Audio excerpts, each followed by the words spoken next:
Hello नमस्कार विद्यार्थी मित्रों। धोरण 8 विषय गणित प्रकरण नंबर 11। आनी अगाऊ આપણે પ્રકરણ 9 તમામ દાખલાઓ તમને પાઠ્યપુસ્તકના એ ઉપરાંત પ્રેક્ટિસ વર્કના દાખલાઓની રકમો તમને ઘરે ગણવા આપેલી। હવે ચેપ્ટર નંબર 10 પણ આપણે સ્વાધ્યાય 10.1 10.2 10.3 પૂરું કર્યું। હવે પ્રકરણ 11 ની અંદર ગયા પિરિયડની અંદર મેં તમને તમામ સૂત્રો લખાયા હતા, માત્ર સૂત્ર જ લખાયા હતા અને એની આકૃતિઓ બનાવી હતી કે આવી આકૃતિઓ હોય તો આવું સૂત્ર ઉપયોગમાં લઈ શકાય। હવે આજે એ જ સૂત્રો તમને મોઢે કર્યા હોય તો એના આધારે આજે દાખલા। હવે 15 સેમી લંબાઈનો દાખલા નંબર 1 છે। 15 સેમી લંબાઈના ચોરસનું ક્ષેત્રફળ અને પરિમિતિ શોધો। बराबर है। तो दाखला नंबर 1 નું सोल्यूशन करूँ छूँ। Example 1 solution. अहींया तमने आकृति पहला बनावी दो तो आकृति तमे चौरस आकृति बनावानी है। तो ये आ एक चौरस है।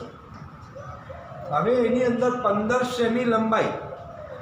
हवे तमे जाणो छो कि आने मैं नाम आपी दीधुं चौरस ABCD।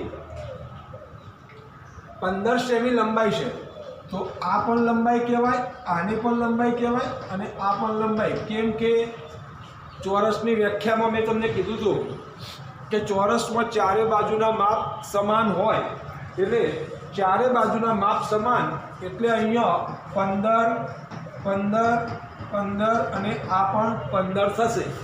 हवे चौरसनुं क्षेत्रफळ नुं सूत्र तमने याद हशे। हाँ बोलो। चौरसનું क्षेत्रफळ એટલે લંબાઈ ગુણ્યા લંબાઈ બરાબર છે। તો આપણે અહીંયા તમને માપ આપેલું છે। હવે અહીંયા આપણે લખશું ચોરસનું ક્ષેત્રફળ બરાબર લંબાઈ ગુણ્યા લંબાઈ અથવા લંબાઈનો સ્ક્વેર એટલે કે 15 નો વર્ગ થાય।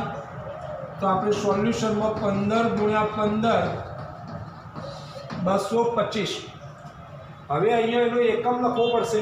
જો સેમી હોય તો એનો એકમ સેમી સ્ક્વેર થશે ક્ષેત્રફળની અંદર બરાબર છે। હવે કારણ કે 15 ગુણ્યા 15 મેં સીધા 225 લખી નાખ્યા કારણ કે તમને વર્ગ અને વર્ગમૂળમાં 1 થી 40 સુધીના વર્ગ મેં લખાયેલા છે એટલે એના આધારે 15 ગુણ્યા 15 એટલે 225 થઈ જાય।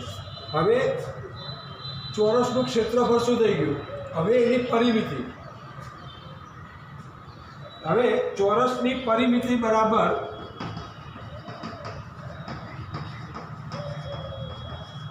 ચોરસની પરિમિતિ બરાબર પરિમિતિની અંદર ચારે બાજુનો સરવાળો થાય એટલે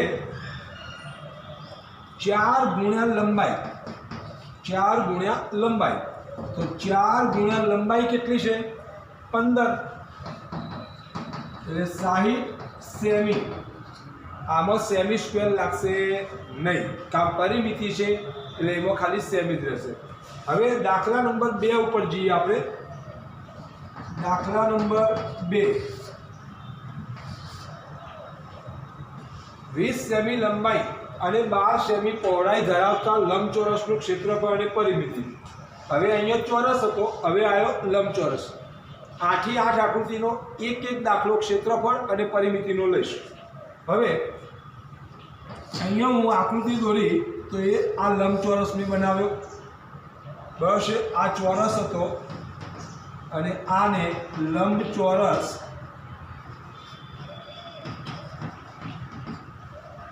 હવે આ લંબચોરસની અંદર આ જે ભાગ છે લંબાઈ થશે અને આ ભાગ છે પહોળાઈ થશે। હવે હું લંબાઈને L વડે દર્શાવું છું, પહોળાઈને B વડે। તમારી ચોપડીની અંદર A B વડે દર્શાવ્યું છે, લંબાઈને A વડે દર્શાવે છે, પહોળાઈને B વડે દર્શાવે છે। પણ આપણે લંબાઈને સરળતા ખાતર યાદ રાખવા માટે સરળતા ખાતર આપણે L લઈએ છીએ, પહોળાઈને B લઈએ છીએ બરાબર છે। હવે આની અંદર દાખલા નંબર 2 માં લંબાઈ કેટલી છે? 20 સેમી। તો L બરાબર 20 સેમી અને પહોળાઈ કેટલી છે? 12 સેમી। તો અહીંયા પહોળાઈ 12 સેમી લઈ લીધી। હવે આપણને શોધવાનું શું કીધું? જેમ આમાં ક્ષેત્રફળ ને પરિમિતિ, તો આમાં પણ ક્ષેત્રફળ ને પરિમિતિ શોધવાની છે.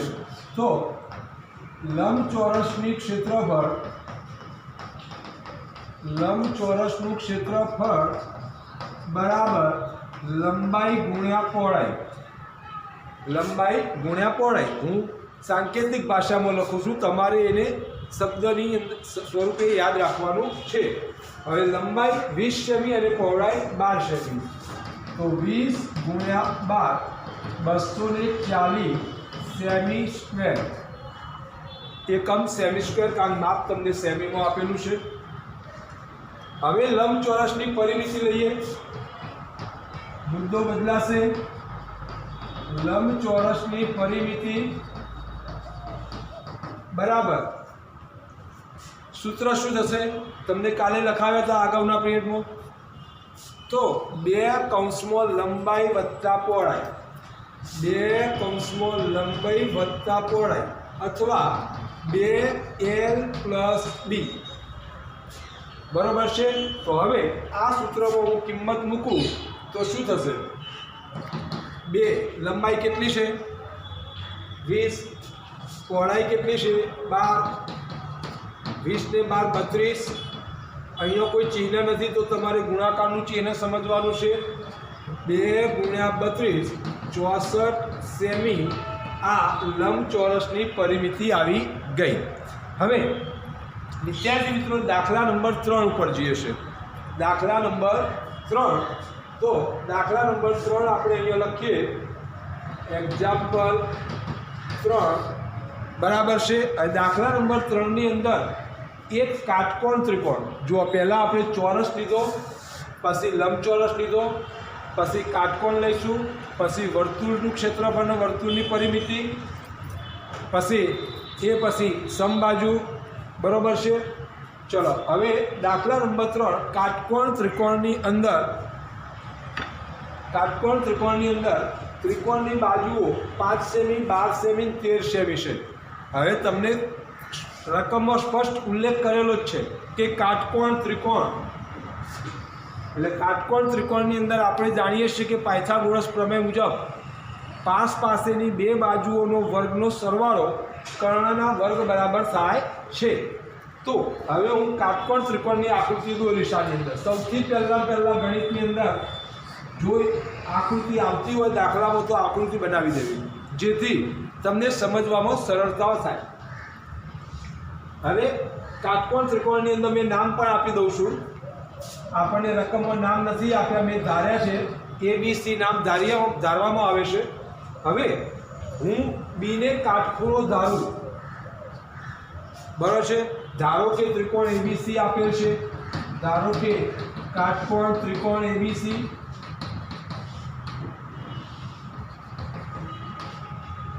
બરાબર છે? હવે એની અંદર એ પણ આપણે ધારી લીધું કે માપખૂણો D બરાબર 90, એટલે કાટખૂણો છે એ પણ આપણે ધારી લીધું. હવે ધ્યાન આપજો, અહીંયા તમને માપ આપેલા છે 5, 12 અને 13. તો 13 એ કોનું માપ હોય? તો આપણે જાણીએ છીએ કે 5 પાસેની 2 બાજુઓના વર્ગનો સરવાળો કર્ણના વર્ગ બરાબર થાય, એટલે સૌથી મોટું માપ કર્ણનું થશે. એટલે આ માપ 13 અને આ માપ 5 અને આ માપને આપણે 12 લઈ શકીએ છીએ. હા, 5 અહીં પણ લઈ શકો અને 12 અહીં પણ લઈ શકો છો. બરાબર છે? હવે કારણ કે આપણે તો ધારેલું છે. બરાબર છે? હવે આ કાટકોણ ત્રિકોણની શું શોધવાનું છે? ત્રિકોણનું ક્ષેત્રફળ અને તેની પરિમિતિ. તો પહેલાં આપણે પરિમિતિ કે ક્ષેત્રફળ શોધશું. ચલો, તો પહેલાં કાટકોણ ત્રિકોણનું ક્ષેત્રફળ, કાટકોણ ત્રિકોણનું ક્ષેત્રફળ બરાબર 1/2 પાયો ગુણ્યા વેધ. પાયો ગુણ્યા વેધ. તો હવે આની અંદર પાયો કયો થશે? તો ધ્યાન આપજો, કાટકોણ ત્રિકોણની અંદર મેં આકૃતિમાં બતાવ્યું હતું કે આ પાયો છે અને આ એના ઉપર દોરેલો વેધ છે. એટલે પાયામાં આપણે BC અને વેધમાં AB, એટલે આપણે હવે આને હું પાયો કહું છું અને આને હું વેધ કહું છું. બંને મેં રકમમાં લખી નાખ્યું છે. હવે 1/2 ગુણ્યા પાયો એટલે 12 અને વેધ 5 લેવામાં આવ્યા. હવે 2 6 12 2 6 12 માટે 6 ગુણ્યા 5 બરાબર 30 સેમી સ્ક્વેર. કેમ કે ક્ષેત્રફળ હોય તો એનું એકમ સેમી સ્ક્વેર થશે. હવે આની અંદર શું બાકી રહ્યું? ક્ષેત્રફળ શોધાઈ ગયું. હવે કાટકોણ ત્રિકોણની પરિમિતિ એ તો સિમ્પલ છે, જેટલી બાજુઓ હોય તમામનો સરવાળો કરી નાખવાનો છે. તો કાટકોણ ત્રિકોણની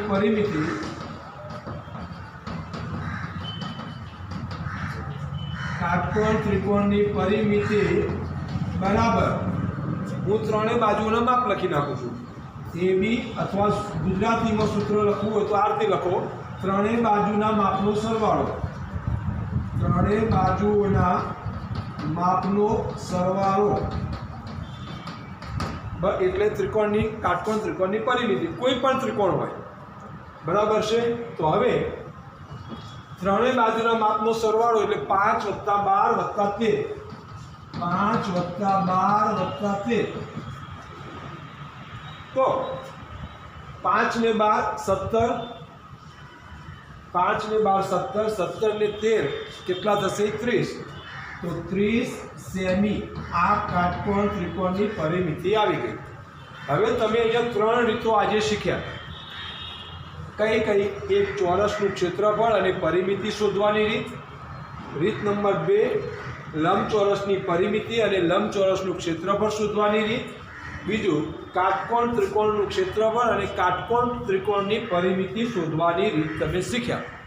હવે આગળના પિરિયડની અંદર વર્તુળ અને ચતુષ્કોણના દાખલાઓ લેવામાં આવશે. આજનું હોમવર્ક શું? તો હોમવર્કની અંદર આ લખાવેલા ગણાવેલા 3 દાખલાને સ્વપ્રયત્ને ગણવાના છે. અને આ જ રીતના પાઠ્યપુસ્તક સ્વાધ્યાય 11.1ની અંદર આ જ રીતના દાખલાઓ છે. એ તમારે પહેલો અને બીજો 2 દાખલા એ ગણવાના. તો હવે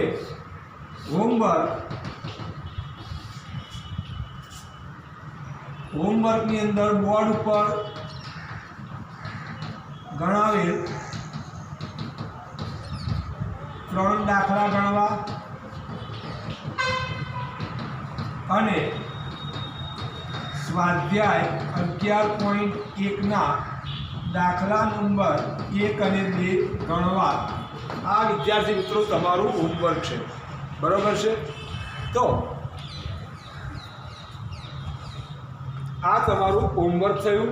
અને આ હોમવર્કને તમારે સ્વચ્છ અને સારા અક્ષરે લખવાનું છે. હોમવર્ક થઈ ગયા પછી તમે મારા મોબાઈલ નંબર ઉપર હોમવર્ક મોકલી શકો છો. અને આ 3 દાખલા મેં ગણાવેલા છે. આ 1 દાખલો 2 દાખલા ગણાવ્યા નથી, એ તમે ગણીને બરાબર મને મોકલી શકો છો. કંઈ તકલીફ પડે, ના સમજણ પડે તો મને ફોન કરીને તમે પૂછી શકો છો. બરાબર છે? જય હિન્દ, અસ્તુ.